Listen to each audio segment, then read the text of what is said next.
Oh. Yeah. That's good. That's you? That's all me. Wow. That's my insides. That is so good. I see the esophagus. Is that how you pronounce it? Uh-huh. Yeah, I see the esophagus. Boy, I need a drink.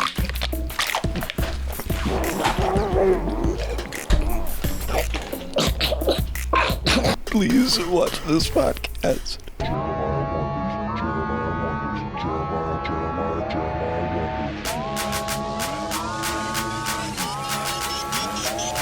Should I look at you or camera? Does it matter? Should I look at camera or you? Hey, I'm fine looking wherever you want, you know? Do we do the whole podcast where we look directly in the camera? Would that be too...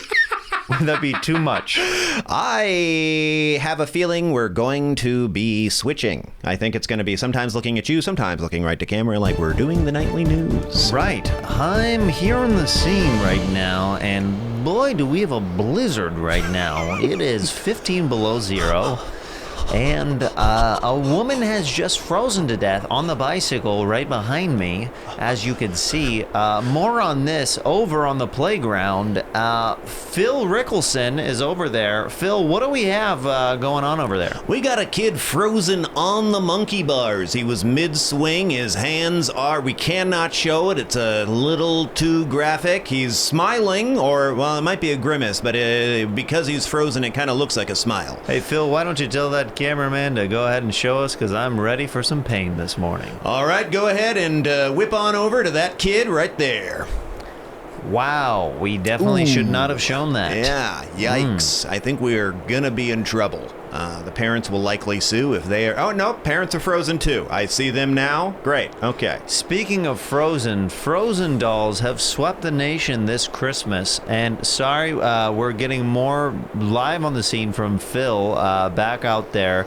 A young squirrel is coming out of the ice right now, thawing. What is going on out there? Oh my God, it looks like it was trying to get nuts that it buried in the fall, but had them in a frozen kind of pocket. It's dug what I thought was like kind of a tunnel, like a weasel might, but it actually seems like the squirrel is maybe it's to feed its family, maybe it's too young to have a family, but it's getting everything it's collected and kind of it's slowing down. No, okay, I thought it had died there. It's still going. It had just stopped for a breather. And that's fascinating. And speaking of family, I will not be seeing family this Christmas. Have not seen them in years. Anything else to add, Phil, while we still have you warm and alive on the scene? Yeah, your family misses you very much. They paid me a lot of money to get that message to you, and they do hope to hear from you soon.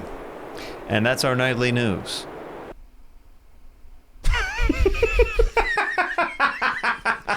And that's just how we start this thing. Wow, I love it! Ian, that was a lot of energy coming off. Very beginning of the show. Where you're connecting with the viewers, all right? They like you. That's right. Hello, viewers. Hello. I want you to know I'm here for you. Oh. That's why I showed up today. As much as I love Jeremiah, okay? And I do, more than he knows, more than anyone knows, more than my wife knows. This is going too far. The point is that I'm here for you. Think of what you want out of watching this, okay? That's what I want to deliver. That's my goal. Your goal is my goal.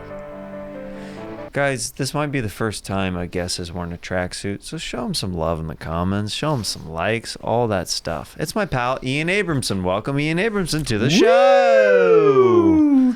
Oh, yes. Oh, man. It's been a minute, my friend. It really has. Yeah. That wow. pandemic put a big stop on our relationship. What's up with that? Yeah, well, big stop on a lot of things, you know. But I've been seeing you kill it, and I've seen you grow out this show, which has been amazing. Yeah, it's been so fun to see all the different fun, weird things you've been doing in here. A lot of weird, fun clips going out into the Clipiverse, the metaverse. Absolutely. Yeah, you know. In 100 years, this will be the only thing I think that society is going to completely die and come back in 100 years, and this will be the only cultural thing they find. If this was the only podcast after 100 years that like everything else got destroyed, people would be so confused on why people are wearing wigs with each other, why there's a guy with a saxophone playing along with sexual stories. Oh man. Wow. You can look at me. You can look at me. Okay, great. Yeah. You don't have to. I'll be honest, I have a monitor here so I can see myself, and I pretend like I am the audience watching me. And because I have kind of an intense energy, I'm worried about coming on too strong to them. And so I have... Ian, it's happening right now. Like, the more you talk about it, the more strong that you're coming onto the audience. Yeah, and understood. also, when you were laughing and looking in the camera, it felt patronizing to me. Because it didn't seem genuine. Of because course. you weren't looking at me. Yes. I felt like you were like looking the camera like a wink, like this guy's bombing. Yeah, I understand. No, You know what I've I never mean? seen you bomb. I've left the room when that happens. I'm just kidding. I've never seen you do bad. Well, I saw you steal a couple times. Well, thanks for coming on the show. Thank you so much for having me. This has been great. Oh, you were not done. Okay. No. Continue with your thought. Please. No. You're the guest. Continue with whatever you were thinking. I just want to make Jeremiah Watkins happy. If I'm going to say what is in my soul right now, I just want you to be happy. Okay. That's a nice feeling. It is. Yeah. It is. Tell me what COVID was like for you. A party? Did it even exist? I mean, what was it? Yeah, fair enough. I actually, you know what? I actually really didn't mind it too much outside of, the danger and, people dying and all that stuff. It was... But we stayed inside. We didn't see that. I took it as an opportunity to get very artsy and do some things that I had been wanting to do for a while. Yeah. So I leaned into it. I leaned into, give me COVID, cough in my mouth. I want to be where I can't go outside for a while. You know what I mean? That does sound artsy. Yeah, absolutely. Yeah. A lot of artists have developed coughs over the years. Van Gogh had a lot of sickness. I get it. I mean, you should see the cough slides that I put together. I've got... You don't, if you want to see it. Please. Okay. I would love to. Oh. Yeah. That's good. That's you? That's all me. Wow. That's my insides. That is so good. I see the esophagus. Is that how you pronounce it? Uh-huh. Yeah, I see the esophagus. It's nice. I don't know if those called nodules that you get from playing the sax. That's from singing too hard, but those are nodules. Yeah. Yes. Yeah. From singing. Yeah. Understood. If you get those nodules, and you sometimes have to get them lasered off. It's very How do they get do they put the laser down your throat? And we'll be right back after this.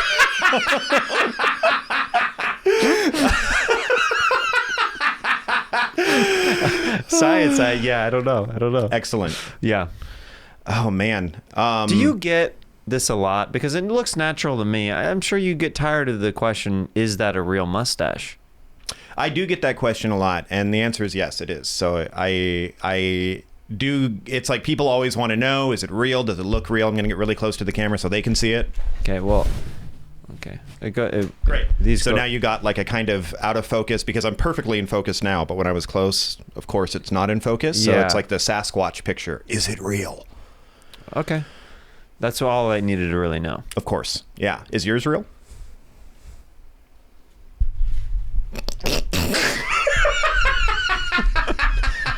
There's your answer. There's your answer. Yeah. Let the audience decide. Also, what year would you say that tracksuit's from? Because the material reminds me of the year 1994. That is such a great guess. Mm-hmm. I'm like what is the wine expert called? The sommelier? Mm-hmm. The sommeliers are like people that are really good. I think they're called Kamalas. Kamalas. Yeah. Got it. Okay. Yeah. So we have a lot of Kamalas in my family that just like really appreciate the smell of wine. And I kind of developed a sense of smell with vintage clothing similarly. Yes. There is a very specific sense of smell when you're going Goodwill shopping or Salvation Army or any of the thrift stores that you hipsters might be hitting that I didn't originally get at the Goodwill. That's right. I love that. Sometimes I'll walk into a Salvation Army and I'll just be like, oh, this is a good year. This is a good collection of years. Yeah. I have been blazer shopping many a time at the Goodwills and Salvation Army. I used to be a blazer comic. Did you know that about me? I did not know that about you. I used to be a blazer comic. If somebody was roasting me, that would be a great roast of my style on stage. Right. Yeah, that would be a very funny way to be like, are you stuck in the 40s or the 80s? You know, when were you a blazer comic? First couple years. That makes sense. Yeah, first couple of years in comedy, I wore different blazers, and the one that I wore the most was a bright red blazer. Ooh. Yeah. Wow. Mm-hmm. What was the fabric like? It was, not like, super am I thinking nice. velvet? Am I thinking plaid? Not plaid or velvet. More like valet. More like just kind of straight up suit material. Yeah. Love that. Yeah. That's good. And how would a Kamala describe the smell of that? A little musty. That's great. That's what just you want. A hint musty with some Axe. Yes, right. As if you can smell the different owners. Yes. You are not the second owner. No. No. I was definitely probably the fourth or fifth owner of that blazer, and that's the beautiful thing about vintage, thrift, etc. Oh yeah. Do you think any of the clothing that you own is haunted?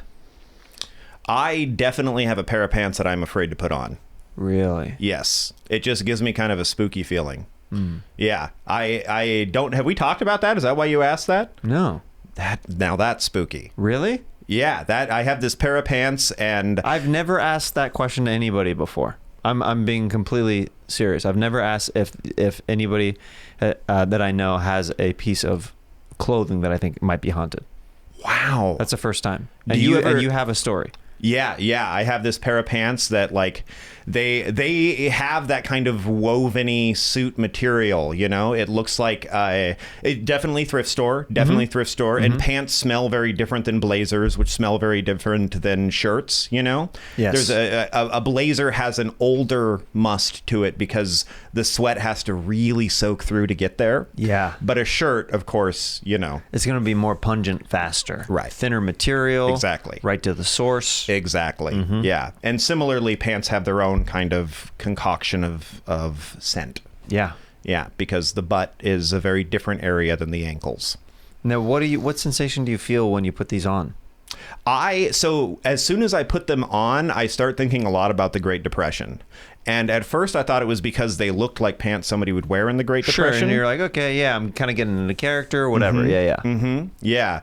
But I would be like at the computer, and I just would have these intrusive thoughts about how to feed my family, and I don't have kids.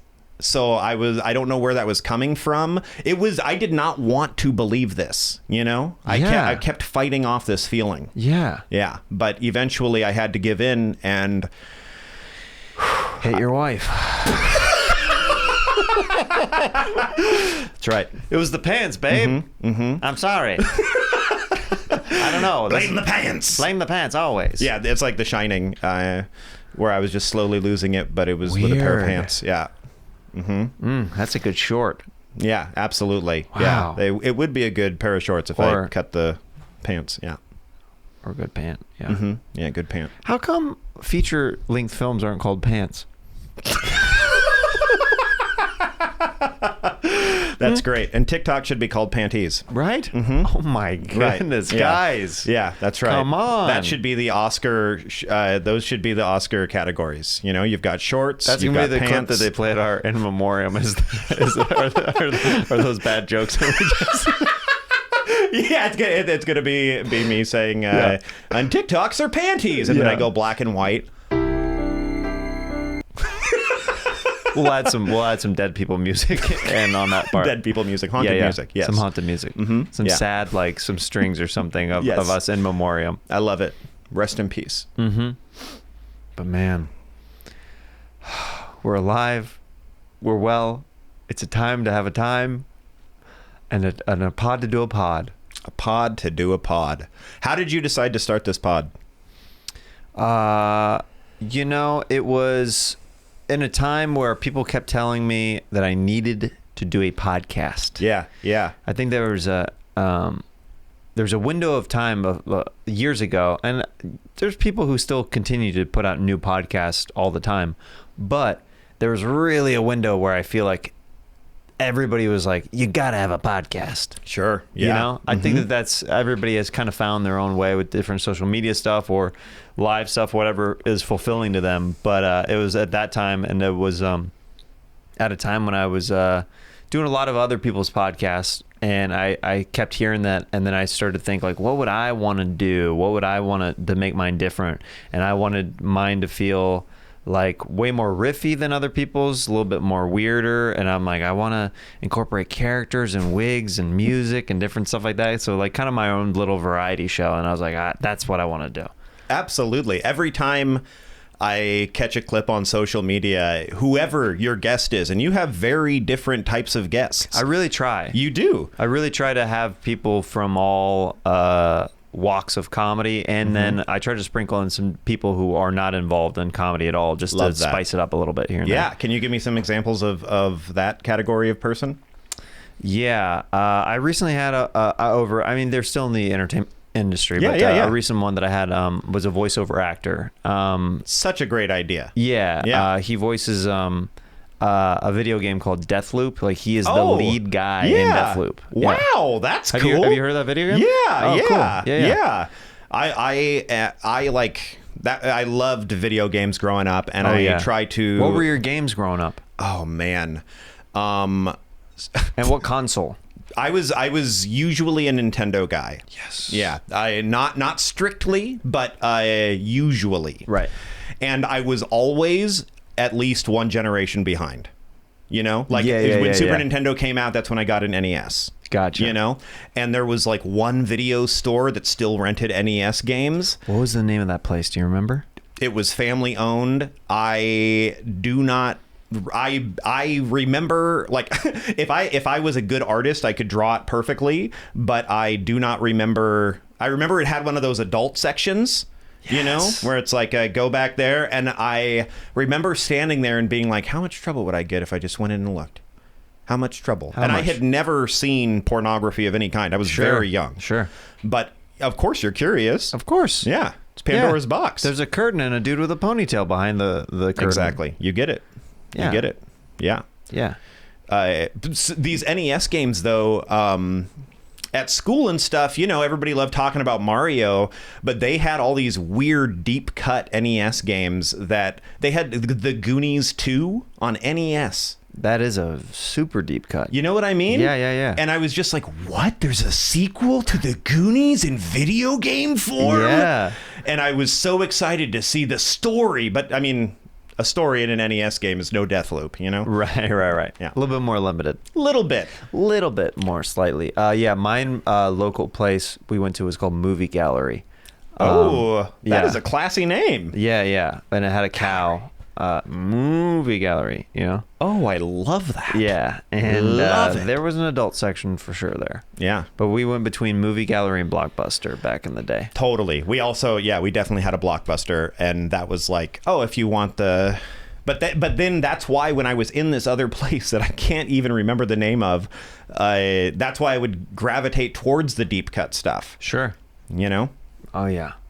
There was this video game called Princess Tomato in the Salad Kingdom.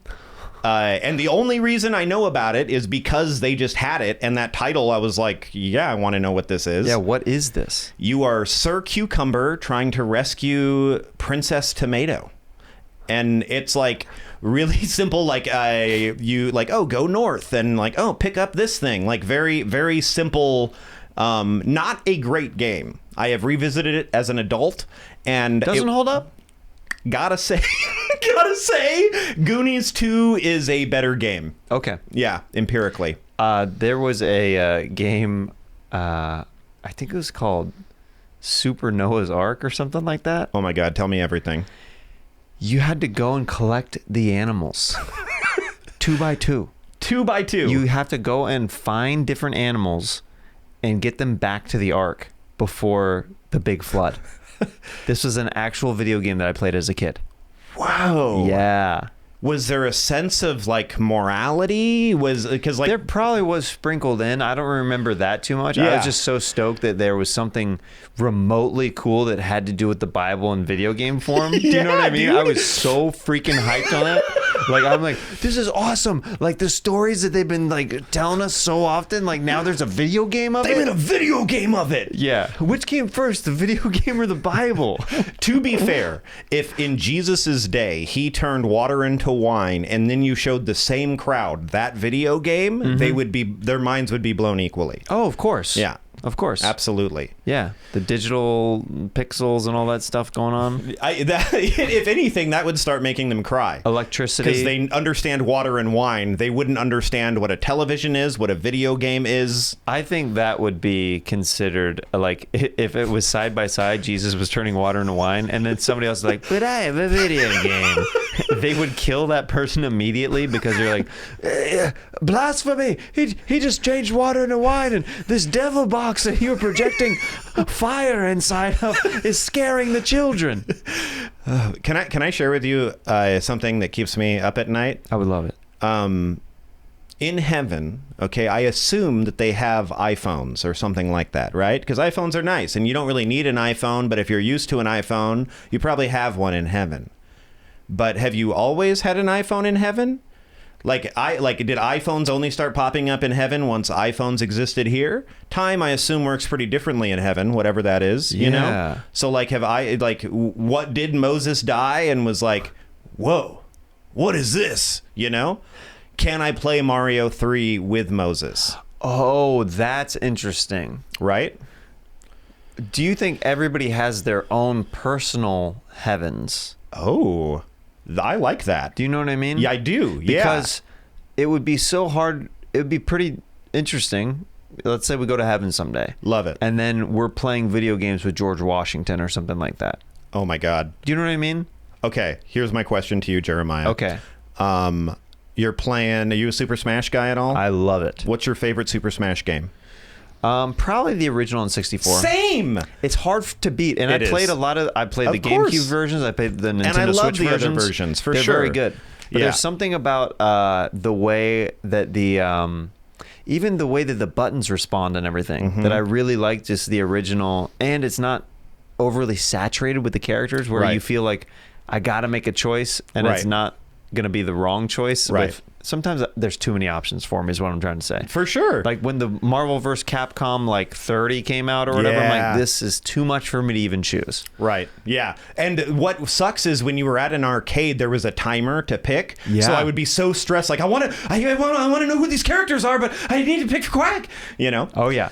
Okay, my question. Sense of urgency. You're playing, yes. you're in heaven, you're dead, you've had a great life, and you're very happy. The first couple of weeks are kind of getting acclimated to whatever heaven is, whatever your heaven is, okay? But then you get enough time to sit down and play the original Super Smash Brothers. Who are the 3 people that have died that you play with? Wow. Right? The 3 people. And tell me who they pick. In who do they play all as? of history. Yeah. That's a really good question. Right? Who would I play with in all of history? Right? You said George Washington, and I immediately was like, whoa, that's fantastic. He strikes me as a Captain Falcon kind of guy. You know? Oh. Like a big punch, kind of regal. You know? Yeah. Oh, okay. So I would want to play my top 3 people of all history, of all time. I think I might want to. Well, he's not in heaven. Never mind. I love that I don't know who you're talking about. You could be thinking of Hitler. You could be thinking of my stepdad. You could be thinking the range of who you could be thinking of is quite large. It's very large. That's so funny. I thought first that I would want to play somebody like Hitler because the satisfaction of beating somebody that evil at a video game would be such a great feeling. Yes. But he's not there, so we got to go. I would like to play Gandhi as one of them, because I would like to see if I could upset Gandhi a little bit. Even though it's heaven, I want to see if there really was a temper or something. Yeah. So that would be an interesting one. What character in the original Super Smash Brothers is best at just avoiding the fight? Kirby comes to mind. Kirby's up there. Yeah. Let's see. Ness would be interesting, but I feel like Gandhi would be more of a straightforward pacifist. Yeah. It could be... Jigglypuff's not into the later ones, right? No, Jigglypuff was in the original? first character you would unlock in Super Smash Brothers. I think he might be a Jigglypuff. That makes a lot of sense. Yeah. Because it's like by choosing Jigglypuff, you're saying, I'm not looking for a fight. Right. Yeah, you're like Yeah. you're not worried about me, and you don't have to be. You're not striking first. Right. It's not a Cobra Kai situation with Jigglypuff. That's not Yeah, happening. Gandhi and Jigglypuff, not a Cobra Kai situation. No. Gandhi would not sign up. He would be Miyagi-Do for sure. This is the new astrological signs, by the way. For bros. Yeah. How there's like Aquarius rising and all that. It's like, who's the historical figure? What's their main and what's their strategy? Yeah. Yeah. Yeah. That's so funny. Martin Luther King. What do you think his deal would be playing Super Smash Brothers? Ooh, what character he would play? Yeah. I think... There's no black people in Super Smash Brothers, are there? I think he might be from Metroid. Samus? Samus. Yeah. Samus. Absolutely. I see it. He'd do that one. Right. Strong, but also knows how to reserve the power and then... Yes. You know? Yeah, charges up and is like, I'm blinking. Yep. Hey. I'm blinking. Yeah. I'm blinking over here. Right. You know? Yeah, that's right. Yeah. Love that. Yeah. What about you? Oh, man. People that come to mind. I would be curious to throw somebody like Napoleon in there. Somebody with like a really strategic mind. I would also want somebody like a Bruce Lee, where it just like... Oh. You know? Dude, Mike Tyson would be fun to play. Oh, my God. He'd be fun. Oh, Michael Jordan. Oh, I would love to play Michael Jordan. Oh my God, he's alive! Somebody needs to have him on something and get him to play Super Smash. Do you know how fascinating that would be? To watch Michael Jordan play video games against somebody. Oh my God, that would be such a fascinating he probably documentary. Wouldn't agree to it because he's so competitive. Yeah. Do you know what I mean? Yeah, he would need like, give me 6 months. Yeah. Let me learn whatever this thing is. Right. I don't think that he would blindly compete. I really don't think that he'd blindly compete. That is fascinating. Especially after watching The Last Dance and watching his psychology with how good he has to be with stuff. Right. But that would be such a fun time to play against somebody like that. Everybody loves to talk who's better in a hypothetical world, who's better, LeBron or Michael Jordan. Yeah. Just give them Super Smash Brothers because they're going to have all of the drive and competitiveness, but also like they know it's not basketball. They're not like ruining their legacy. That's a series right there. Right? Oh my goodness. Wow. What if you got like the biggest names from each sport? You got Michael Jordan, Wayne Gretzky, and Tiger Woods, you know, like just that would be insane. I think people would definitely tune into that. I would every time. I'm not a big sports guy. How do we pitch this? I think we are right now. If anybody's watching, I think Netflix is watching right now. I think everybody's tuning in to the show. What video? Tell me your video game history. I was a Contra kid growing up with NES. Ooh, Loved Contra. Great game. Yeah. I also Zelda. Also, of course, the Teenage Mutant Ninja Turtle games. All of them, even the ones that are not great. I still love them. Have you played the Super Pack that they just released? No, I've heard it's amazing. It's incredible. Yeah. I'm thinking about buying it. I haven't bought an actual game in so long, but it's like $40 or $50 for like the anthology, all of them. Yeah. I might get it for PlayStation. Oh, that's so great. Yeah.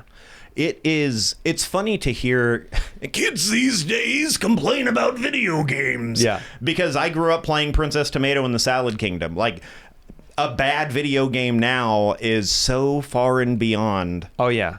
Yeah. I used to play this one game that was like Joe and... it's like a caveman game with dinosaurs and stuff like that. Joe and Mac? Maybe. That's what's coming into my head, It but might I have don't know been if Joe that's and right. Mac. It might have been. I don't know. Yeah, I used to play that. I can think of what you're saying. You throw bones or something? Yes. Right? Yes. Yeah. You club women? Yeah, video games. I think there was literally one scene where you hit a woman and then you drag them or something. Oh my God. You could do a very detailed, in-depth documentary on like the history of domestic abuse in video games, you know? From Joe and Mac to Grand Theft Auto. Oh, yeah. You see? Like, that would be interesting. I mean, well, that took it to a whole new sport. Where it's like, wait, this isn't even a mission? I just get to do this? Finally, I get to release some of my demons. Yeah, and just for the record, Jeremiah and I do not approve of that, but we do have to acknowledge that that is a real thing in video game history. It's not our fault. Shifting gears slightly, Please. The way that I met you, I'm trying to think of the first time we met. I was more hearing about you. Same about you. Before we crossed paths. Right. And I believe a couple different people said, you're going to like this guy. Just on my sense of humor and stuff like that. And I started seeing you around the scene in Los Angeles, and you did this show for years. It was a really great show called 7 Minutes in Purgatory. I did, yes. And you started taking it to different festivals and stuff like that. And hopefully I'm not butchering the concept here. The pitch is basically comedians are in kind of like an isolated room where they're wearing noise-canceling kind of headphones. Mm-hmm. Where they are performing alone in a room, and in a different room, mm-hmm. video, you're performing for a camera mm-hmm. as the comedian. In a different room, there's a live audience that is watching you perform with no laughter, mm-hmm. and you're just performing for the camera. Mm-hmm. And it's basically seeing who completely has a meltdown under pressure. Yes. It's, I consider stand-up on the spot a nightmare for a lot of comics. This is also a nightmare show for a lot of comics. We've both done both, so I think we can attest that, those are both different nightmares. They're just very hard to do, and if you're not willing to go with a concept, then mm-hmm. you're going to go really against the grain in those. Yeah, absolutely. And in both, the audiences enjoy watching you squirm. That's part of the joy. That's part of the fun. Right. It's what they've shown up for, and they get it. They're not against you, but it's fun to watch somebody do that. Yeah. Right. I did a bit with Brent Weinbach on one of them. Yeah. I remember this very vividly. I'm excited to hear you describe it. No, I kind of want to hear your memory of this. Okay. Brent Weinbach, incredibly funny, very creative. Yeah. I think I'm giving away a bit of a secret of how this was done, but that's fine at this point. Brent Weinbach was doing material to the camera. I am now looking at the camera because I've done this with Purgatory so much. It's natural for me to just like talk to a camera. It's actually a great skill to have, because a lot of people get very camera shy where they for whatever reason they don't want to look down the barrel of the lens. Right. But it's a skill. But continue. Thank you. Mm-hmm. Brent Weinbach is doing very funny material, and he's kind of like, he starts very subtly rubbing his pants, where at first you're like, does he realize he's doing that? And then it is so much that you're like, wait, he's doing something with that. And I don't even remember how he gets to the next beat, but he basically starts unbuttoning his pants and he walks off frame for just half a second. And then what seems like it would be, Jared, this is what we're talking about, right? Mm-hmm, okay, just making sure. Oh, yeah. What would seem like it's Brent Weinbach's legs, just like a fully nude from like your stomach down, but it's Jeremiah Watkins with everything tucked back. So it just seems like Brent Weinbach walks off and then is fully nude. And keep in mind that the audience is watching this live and it's projected. That means that Jeremiah's pelvic area where the whole when you see that, you're immediately, it's like it makes your imagination immediately go to what is the review, what does the rear view look like, you know, like you're like, what's back there? There's like a mystery to it. Yeah, because you're looking at it and you're like, I don't know what's tucked in. It's like a gift that's waiting to be opened.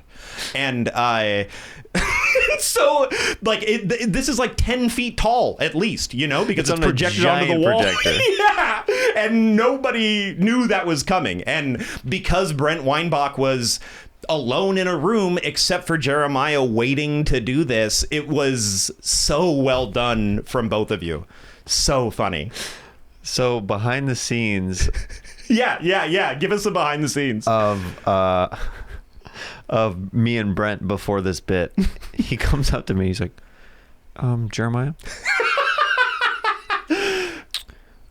would you be comfortable showing your pubic hair on camera? And I go, yeah, what's the bit?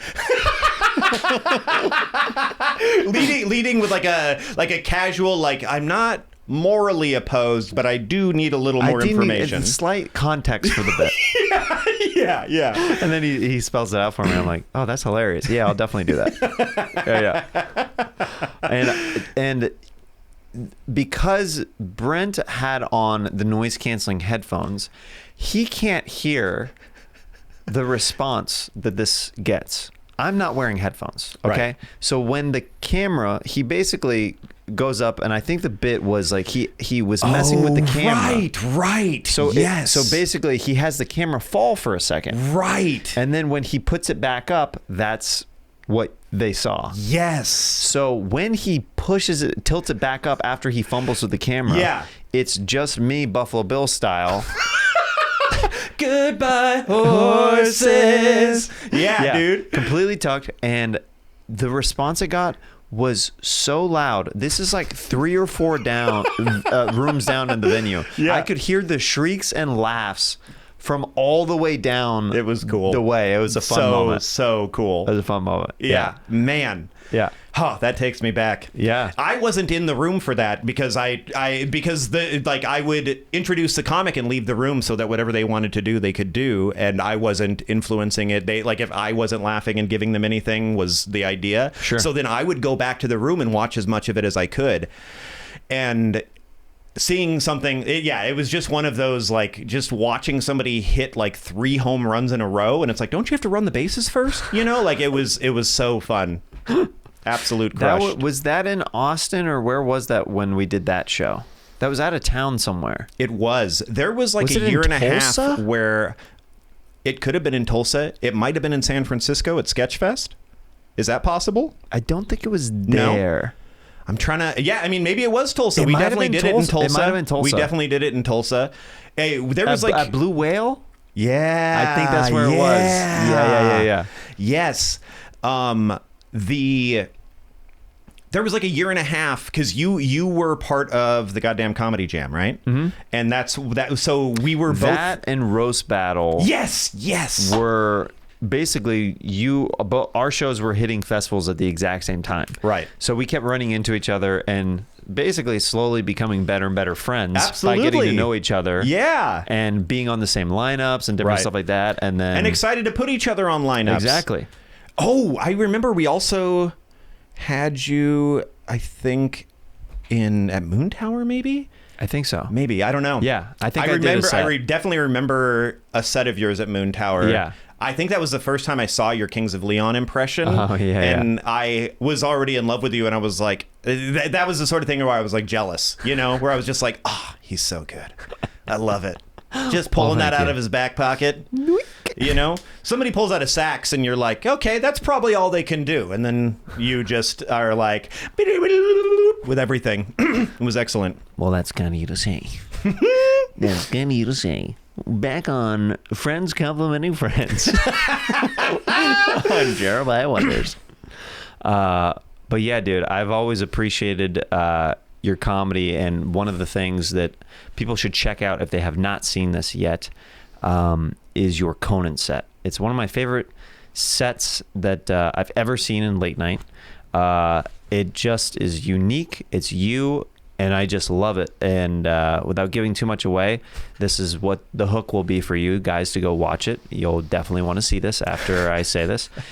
He gives an audience member a remote control, and that remote control is linked to a shock collar. And when they don't think a joke is funny, they get to shock him. And they let this air on television, and it's beautiful. I love stuff like that.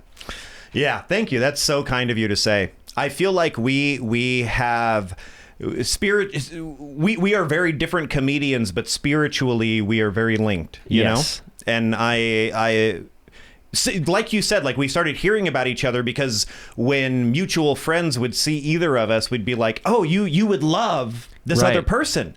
So my memory, I think I might remember the first time I met you because I remember kind of like being on the lookout to say hi. Okay. And I remember both of us like going out with our hands extended like, "Hi, I've been wanting to say hi." Yeah.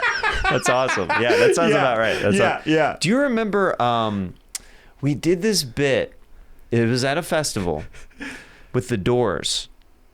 The entrances and exits. Oh, yeah. I don't remember what the premise was of this bit, but basically, you and I kept interrupting each other's sets because we were back to back. Right. We were back to back in the lineup, and it was a set piece that had doors on it, and we talked about it, and wow, this is like taking me back. Oh my goodness. I don't remember where it was though. That's a beautiful thing about comedy though, is like I totally remember the essence. I remember like entering doors, exiting doors, this like chaos. Yeah. I don't remember what the bit was. I think it was something about your time machine bit or something. Oh yes, because I do, and so like you kind of became part of that rotation. Part of that rotation. Oh, that's so fun. Where I came out on stage as you for a little while. Yes. And then I was like, yeah. Oh, man. And then during my set to call back to it, I went out the door and you came back out as me, I believe. That's what we did for the bit. Yes. Oh, man.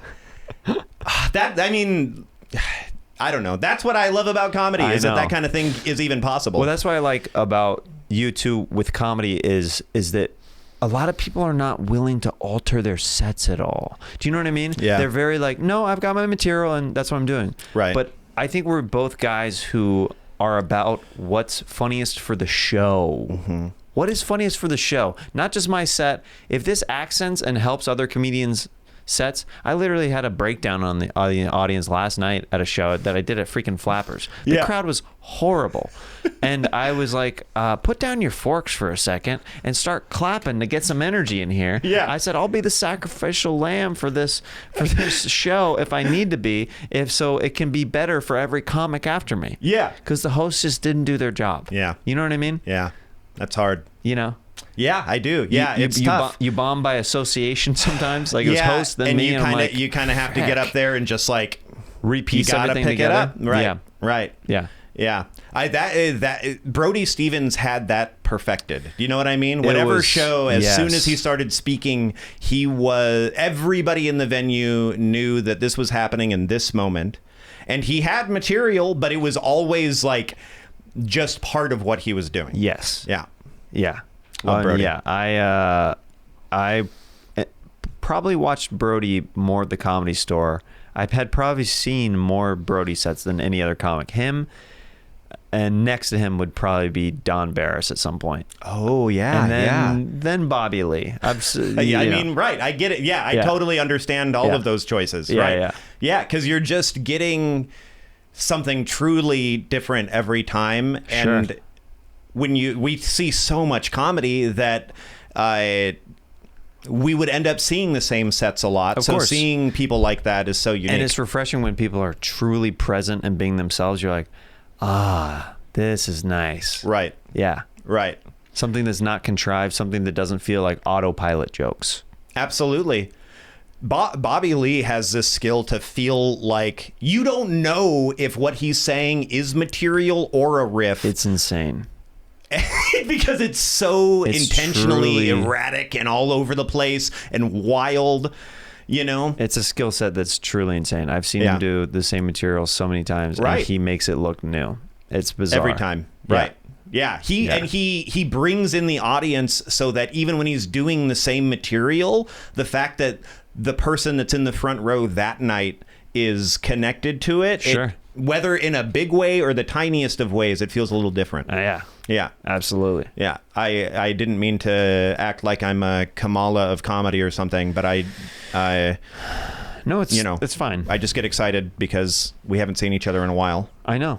Mm-hmm. Talking a little shop. Yeah, little shop. Hey, you want to put on that wig underneath the? I would love to put on this wig.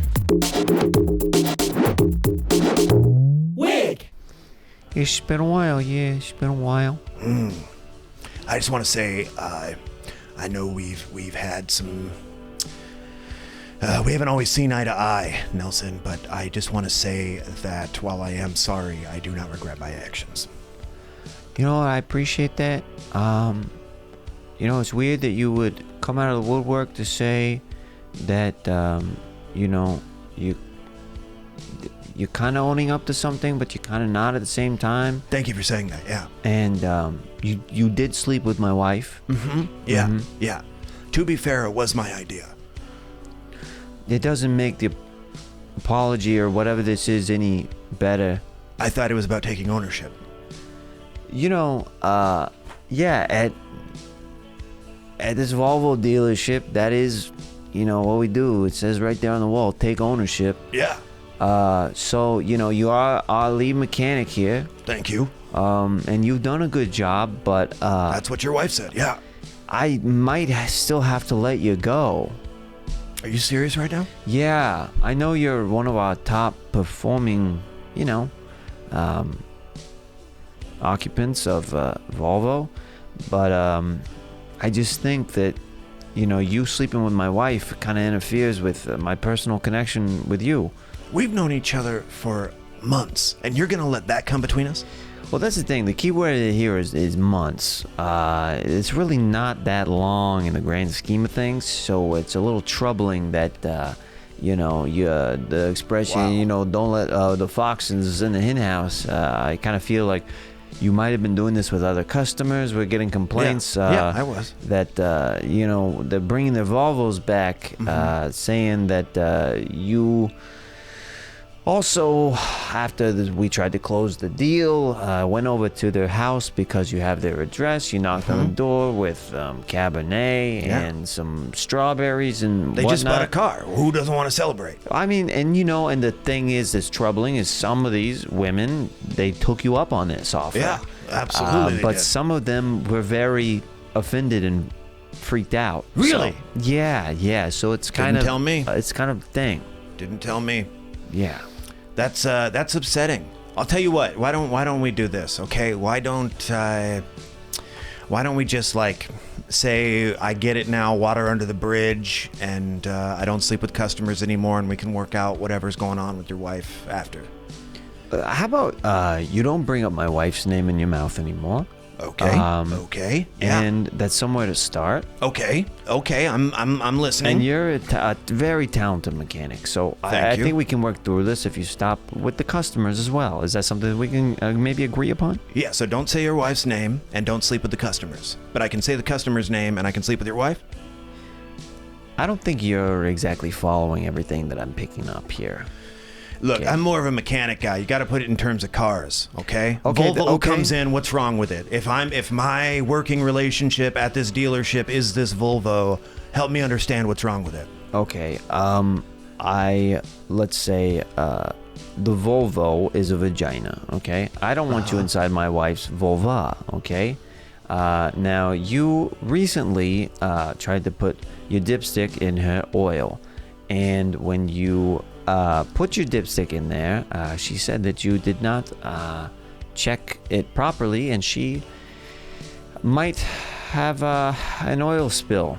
She might have missed her. Oil change. You had sex with my wife, and she might be pregnant. I don't know if that's a congratulations to you or me. Well, it's not my child. Oh my God. So you're saying congratulations to me? Does this make us family? We're not related whatsoever by blood. I don't know the term. It's the opposite. Well, I guess technically, you're my. Wouldn't you be like my step-husband? You would be an Eskimo brother, even though I did not want you to be. Oh, okay. Yeah, I see an unwanted Eskimo brother. Mm-hmm. Yeah. That's, I think I get it now. Okay, so that Volvo comes in. I get it. The Volvo's a vagina, vulva. I see what you're laying out here. Your wife is definitely pregnant. Kid on the way. Sounds like it's mine. I don't know. I mean, could be guy number 3. No?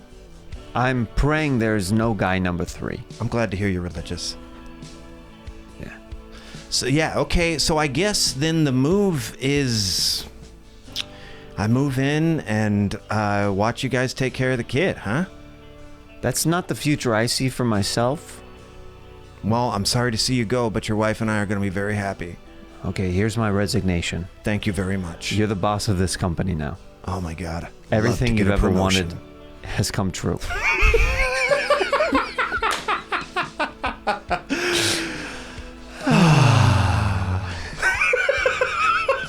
I just want to, that's the improv that we should always do on stage. The out is just... That's how we say end scene. Yeah. That's very that's fun. the new age. Well, back to Absolutely. Now, Ian, I would like to close it out with the final segment that's called Sax Talk. This is my impression of a masochist drinking some water. Okay, boy, I need a drink.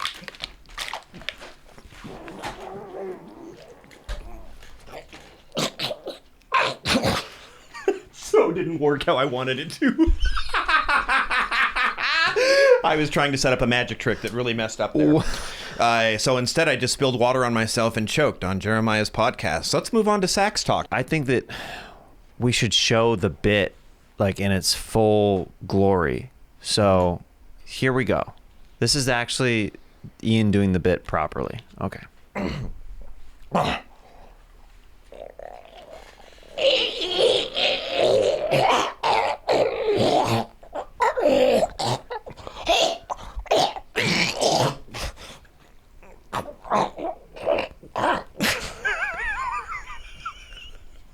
God, it's too wet. I got this far out. Next time, I will come with a better device. Seamless. Thank you. I'm excited to see what that becomes. Apologies to your editor. His name was Gage. Mm-hmm. Gage, I just want to say thank you. You are the hero of the industry. I've seen your work, and nobody takes time to thank editors. So I just would like to, while I have your attention, I'm not expecting you to use this. It's fine if you do, but I wouldn't. But Gage, just from me, Ian Abramson, to you, Gage, thank you. Everybody thank Gage in the comments. Absolutely. Now, Ian is going to share a story of a sexual encounter, and I'm going to play some sweet, sweet sax along with it. Whenever you are ready, my friend. Oh, Sax Talk. I was a freshman in college. And I remember the date. It was the 5th of November. I remember this because we were watching V for Vendetta, whose plot revolves around the 5th of November. There's a little poem in that movie. Remember the 5th of November. And I do. I remember it vividly. Because that's the day I lost my virginity. I saw that movie with all those smiling white masks, and I thought, it's time. Sure, I don't know how I feel about my virginity, my sexuality, or anything, but that part of your brain that just controls what you do and what you want, it was alive and well that night. And in the same way, V from that movie wanted to show society that there was a better way by basically committing domestic terrorism. I thought to myself, tonight's the night.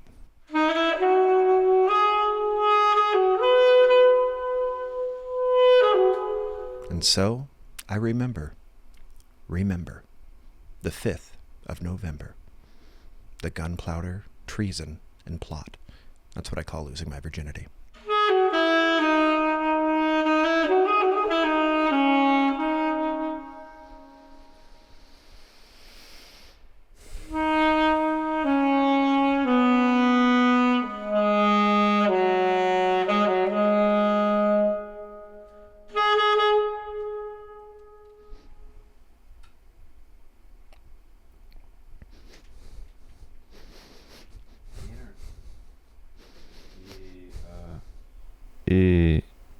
Ian, you okay over there? Thank you for having me. I'm so glad that I got to come on. I've heard so much about this show, Engage, and I love the little community you've built. Ian, it's okay, man.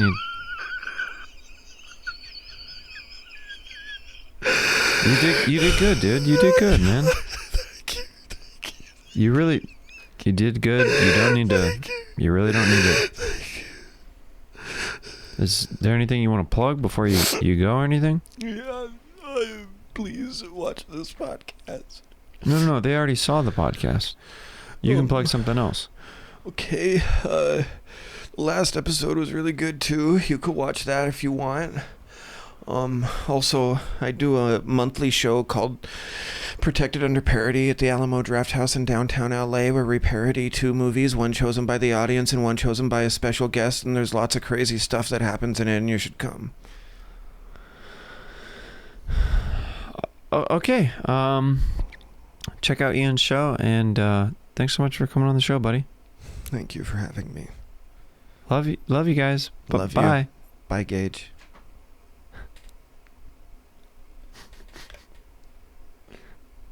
That's a wrap. Woo!